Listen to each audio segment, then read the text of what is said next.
Okay, so let's start with the foreground. So I'm going to unlock the foreground layer, and I just want it to be a green rectangle with no stroke or anything. So what I'm going to do is select the rectangle tool. It's about halfway down on here on your toolbar. And you can change the color in a couple places. I'm going to show you there is a fill and there's a stroke. The fill is the inside of the shape and the stroke is the outside if you have an outline. We don't need an outline for our landscape, so make sure it's turned off. You can click on it and choose none. And fill color, I just want a bright green color like grass. Let's go with that. And then I'm just going to draw my shape.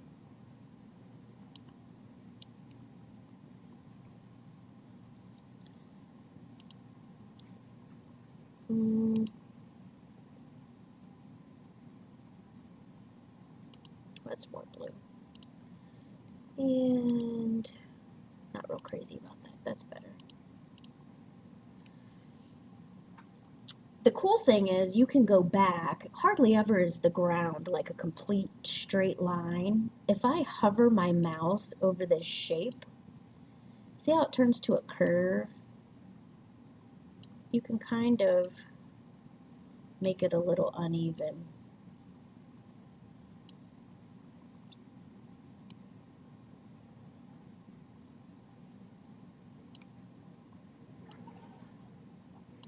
Let's do something like that.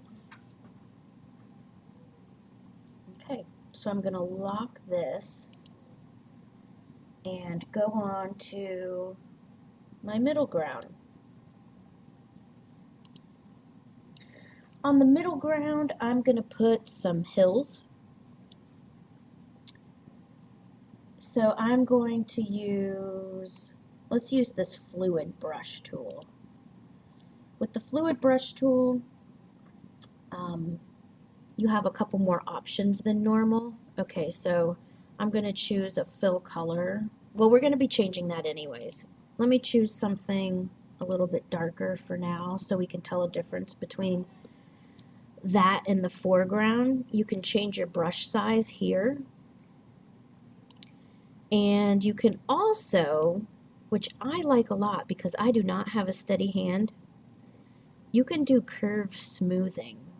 I'm going to crank that up, and feel free to experiment with these other settings if you'd like. And then, let's see.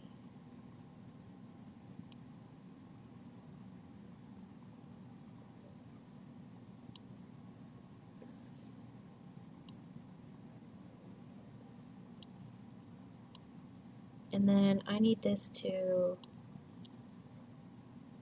come off. Now I can use the paint bucket tool to fill this shape. Okay. What I want to do is change this to a gradient. So I need to go to the fill and select a gradient. I want a linear gradient. It's at the bottom.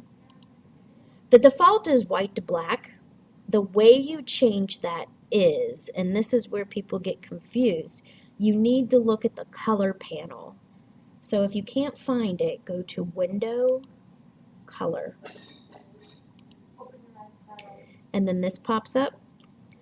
The way you change the colors is by double clicking. These are called color stops.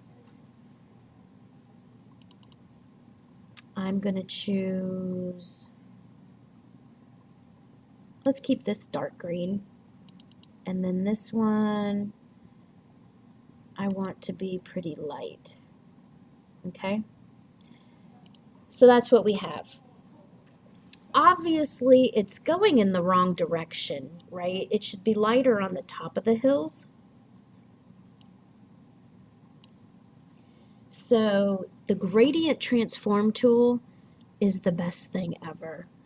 It is nested with the free transform tool. Remember, if you see an arrow, that means there's more tools there.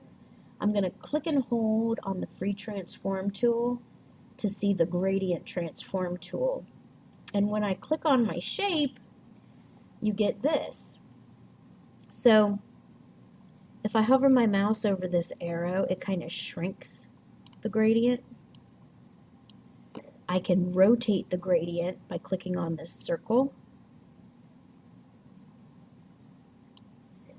And I can also move it like this. I think I want the gradient to be pretty drastic. Oh.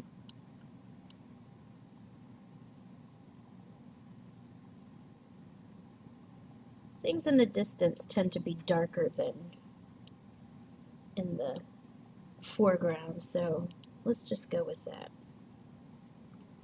If these, how it's not fitting on the stage bothers you, it doesn't bother me, but it does some people, you can use the selection tool and make sure you have the layers selected. If you click and drag and go like this, and then you can hit delete. When you export this as a JPEG, no one's even going to see this. Or on your exported animation, no one's going to see that. Okay, so I'm going to lock the middle ground, and we're going to put some clouds in the sky.